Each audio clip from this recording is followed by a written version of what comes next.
बिस्मिल्लाहिर्रहमानिर्रहीम। अस्सलाम वालेकुम। आज हम एक ऐसे राज को जानने की कोशिश करेंगे कि उस राज को जानने के बाद और उस पर अमल करने के बाद आप ना सिर्फ अल्लाह की नज़र में महबूब होंगे बल्कि आपके दिल को सुकून भी पहुंचेगा। लेकिन उस राज को शेयर करने से पहले मैं आपसे एक सवाल करना चाहता हूँ। एक ऐसी सिचुएशन क्रिएट करना चाहता हूँ कि जिसको आपने समझना है और समझ के फिर मेरे साथ आपने आगे चलना है। जैसे जैसे मैं बात करूँ वैसे वैसे आपने मेरे साथ कॉपरेशन करनी है। तो फ़र्ज़ कर लें कि आप एक रास्ते पे से गुज़र रहे हैं और एक बच्चा, छोटा सा बच्चा वो रास्ते में से आपको मिलता है जिसके कपड़े गंदे हैं और बिल्कुल गंदी हालत में है। आपको उस पर तरस आता है और आप उससे पूछते हो, बेटा आप कौन है, कहाँ से हैं और आपके माँ बाप क्या करते हैं। बेटा कहता है मेरे माँ बाप नहीं यार, मैं यतीम हूँ। तो आप को बहुत ज़्यादा उस पर प्यार आता है और आप कहते हैं कि मैं इसकी कफ़ालत की, इसकी ज़िम्मेदारी की जो बेड़ा है ना मैं उठा लेता हूँ, इसकी कफ़ालत मैं अपने ज़िम्मे ले लेता हूँ। आप उसको ले जाते हैं, उसको बड़ा करते हैं, उसको पढ़ाते हैं, अच्छा इंसान बनाते हैं, उसकी शादी करते हैं, उसकी जॉब हो जाती है। अब यहाँ पे जो मेरा सवाल है वो ये है कि जब उसकी जॉब हो जाती है, वो मसरूफ़ हो जाता है, तो अब अगर आपके पास वो बैठे ना और ना ही आपसे बात करे, यानी इतना मसरूफ़ हो गया है अपने बीवी और बच्चों के साथ या जॉब में कि वो आपके पास बैठ भी नहीं सकता और आपके साथ बात भी नहीं कर सकता, तो एक इस सिचुएशन में आपको कैसा लगेगा? बहुत बुरा लगेगा। क्यों? क्योंकि अब आपके साथ आपकी उनके साथ इमोशनल अटैचमेंट इतनी ज़्यादा हो चुकी है कि अब आप उनसे एक्सपेक्ट करते हैं कि वो औलाद की तरह, बच्चों की तरह आपके पास बैठे, आपको सुने, आपको टाइम दे, आपकी केयर करे। एक नेचुरल, एक फितरती अमल है जो माँ बाप बच्चों से और बच्चे माँ बाप से डिमांड करते हैं। और कुछ ऐसा ही रिएक्शन हम देते हैं अपने माँ बाप को कि जैसे ही हम थोड़े से जॉब होल्डर होते हैं या मैरिड होते हैं या फॉरेन कंट्रीज़ में चले जाते हैं, तो उसके बाद एक चीज़ जो सबसे बड़ी हम इग्नोर करते हैं वो हमारे माँ बाप होते हैं। तो जैसे उस बच्चे की कफ़ालत करने के बाद, उस बच्चे की ज़िम्मेदारी लेने के बाद, उसको बड़ा करने के बाद अगर कल कला वो बच्चा बड़ा होके आपको टाइम नहीं दे पाता, आपसे बात नहीं करता, तो आपको बुरा लगेगा। क्या ऐसे ही आपके माँ बाप को बुरा नहीं लगता होगा? वो माँ बाप जिन्होंने आपको पालने के लिए, आपको बड़ा करने के लिए इतना कुछ कुर्बान किया, अपनी नींदों को कुर्बान किया, दिन रात आप लोगों के बारे वो परेशान रहे, आज छोटी छोटी बातों पे हम उनसे रूठ जाते हैं, उनको देखना पसंद नहीं करते। अब आप यहाँ पे ऑब्जेक्शन कर सकते हैं। वो ऑब्जेक्शन क्या होगा कि नहीं, मैं अपनी माँ के पास इसलिए नहीं बैठता क्योंकि मेरी माँ मुझे वर्गलाती है। सपोज़ करें ना, एक जनरल वे में मैं एक बात कर रहा हूँ, वो मुझे मेरी बीवी को छोड़ने का कहती हैं, या मेरे बच्चों के साथ वो अच्छा सलूक नहीं करते, या वो मुझे हर वक्त डांटते रहते हैं, या वो इमेच्योर हैं, वगैरह वगैरह वगैरह। अब उन्होंने जो वक्त खुद को बेहतर करने में लगाना था वो वक्त तो आपकी परवरिश में लगा दिया।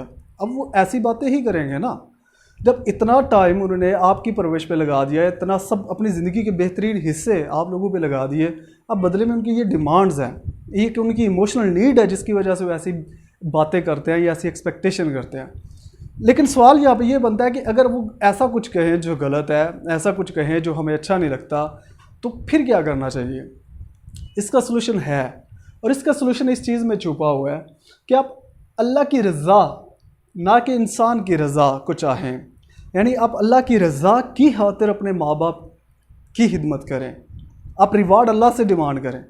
जब यकीन करें आप खुश अल्लाह को करना चाहेंगे, और फिर आप कभी भी नाइंसाफ़ी नहीं कर सकेंगे। कैसे? फिर आप बीवी को खुश करने के लिए माँ को तकलीफ़ नहीं देंगे और माँ को खुश करने के लिए बीवी को तकलीफ़ नहीं देंगे। तो सबसे पहले तो ये चीज़ में माइंड रखें कि माँ को खुश नहीं करना, अल्लाह को खुश करना है।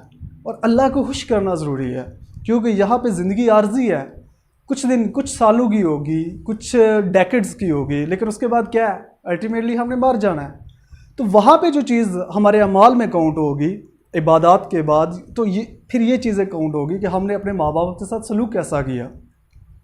फिर आपका ये सवाल जो पहले ऑब्जेक्शन था कि मेरे माँ बाप मुझे वर्गलाते हैं या मुझे वो बहकाते हैं या मुझे कहते हैं मेरी बीवी के साथ, मुझे कहते हैं कि इसको छोड़ो या उसके साथ नाइंसाफ़ी करते हैं, तो क्या फिर भी मैं इज़्ज़त करूँ? हाँ, फिर भी करो। क्यों?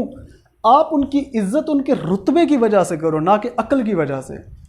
उनकी बात ना मानो। अगर वो इलॉजिकल बात करते हैं या ऐसी बात करते हैं जो उसूल ज़वाबित से हट के है, जो नाइंसाफ़ी पे मबनी है, लेकिन उनका ऐसा कहने की वजह से उनसे दूरी इख्तियार करना ये कोई अच्छी चीज़ नहीं है। आप उनसे दूरी इख्तियार ना करें। क्यों? क्योंकि वो माँ बाप फिर भी आपके हैं, रुतबे की वजह से माँ बाप हैं। अब सवाल ये आता है कि फिर हम इस चीज़ को दूर कैसे कर सकते हैं, यानी हमें क्या करना चाहिए। तो मेरा ये मानना है कि आपको सबसे पहले तो अपने माँ बाप के साथ पास बैठना चाहिए। अच्छा, फ़र्ज़ गाल है कि आपको कोई बात नहीं आती, इट्स ओके, बैठ जाए, मोबाइल यूज़ करने लग जाए, कुछ भी करने लग जाए, लेकिन बैठ जाए। ये सबसे कम वाला लेवल है, सबसे निचला लेवल है। इससे ऊपर वाला लेवल क्या है कि आप उनसे बात करें, उनसे पूछें, माँ जी क्या हाल है, आप क्या करते रहे हो, कहाँ गए थे, आप जब छोटे थे तब क्या करते थे, आपने हमें बड़ा करने के लिए क्या क्या कुर्बानियाँ दी, जब मैं छोटा था मैं क्या करता था। आप उनको सुने, उनसे बुलवाएं, उनका कैथारसिस करवाएं। ये वो चीज़ है जो इस एज में माँ बाप चाहते हैं। ये वो चीज़ है जो इस एज में उनकी डिमांड है। इसके बाद सबसे जो आला लेवल है ये है कि आप उनको जिस्मानी तौर पे भी सुकून दें, उनको दबाएं। दबाना एक ऐसा तरीका है, जब आप फ़र्ज़ गाले आप कहते हैं कि मैंने रोज़ाना अपनी माँ को 10 मिनट दबाना है। अब 10 मिनट दबाना रोज़ाना की बुनियाद पे, हाँ ये याद रखिएगा, आपकी माँ नाराज़ है या नहीं नाराज़, दबाना नहीं छोड़ना। आपकी माँ आपको उल्टी सीधी बातें कहते हैं या नहीं कहते, दबाना नहीं छोड़ना। क्यों? आप अल्लाह की रज़ा के लिए कर रहे हैं ये चीज़, ना कि माँ की रज़ा के लिए। तो जब आप दबाएं, साथ में बात करें और बात करके उनके दिल को बहलाएं, उनसे पूछें, उनको एक्नॉलेज करें, उनको सुने, उनको माने, उनको समझने की कोशिश करें, उनके कॉन्टेक्स्ट में जाएं। वो सारी उम्र आपको पढ़ाते हुए, आपके लिए सैक्रिफाइसेस करते हुए, अब वो उस लिहाज से नहीं बढ़े आगे, वो आज के दौर के हिसाब से अपडेटेड नहीं है, वो खुद को ग्रूम नहीं कर सके, जिसकी वजह से आज वो ऐसी बातें करते हैं। लेकिन इसका अब उन्होंने आपके लिए सब कुछ किया, बदले में अब वो जाहिल रहे एक किस्म का, जैसे आम समझा जाता है, वगरना वो जाहिल तो नहीं होते, आपके पीछे उन्होंने ये सब कुछ कुर्बान किया होता है ना। वो पढ़ नहीं सके, क्यों? आपकी कफालत करते थे, आपके लिए वो खाना बनाते थे, बाप आपके लिए मेहनत करता था, तो सब कुछ हमारे लिए किया, और एट द एंड हम ही उनसे इख्तलाफात रख के, हम ही उनसे एतराज़ात रख के, हम ही उनसे दूरियाँ तैयार कर लेते हैं।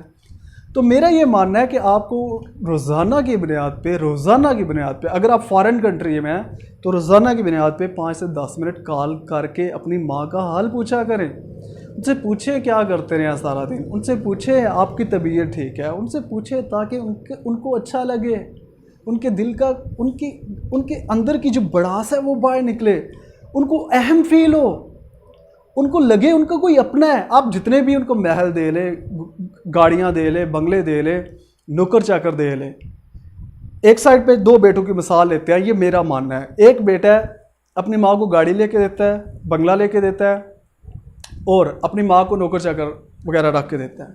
दूसरी साइड पे एक बेटा है जो रोज़ाना की बुनियाद पे 10 से 15 मिनट माँ के पास बैठता है और माँ को दबाता है और उसको रिलैक्स करने की कोशिश करता है, जिस्मानी तौर पे और जहनी तौर पे।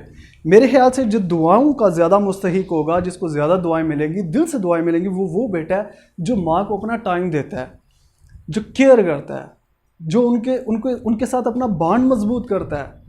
तो वो इस चीज़ से अहम फील करते हैं, उनको ये लगता है उनको कोई अपना है, और यही वो चीज़ है जो उनको खुश रखती है, यही वो चीज़ है जो उनको एनर्जेटिक करती है और बीमार नहीं होने देती।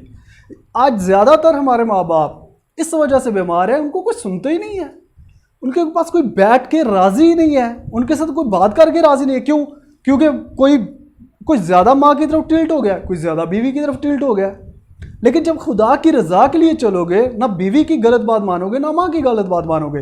बीवी के अपने हकूक़ हैं, माँ के अपने हकूक़ हैं। ये क्या तरीका हुआ कि बीवी को खुश रखने के लिए माँ को नाराज़ कर दिया, माँ को खुश रखने के लिए बीवी को नाराज़ कर दिया। लेकिन जब अल्लाह की रज़ा चाहोगे, जब आखिरत में अपना मकाम चाहोगे, अल्लाह की रज़ा चाहोगे, सुकून कल्ब चाहोगे, फिर आप ना बीवी को राज़ी करोगे, ना माँ को राज़ी करोगे, बल्कि अल्लाह की रज़ा चाहोगे।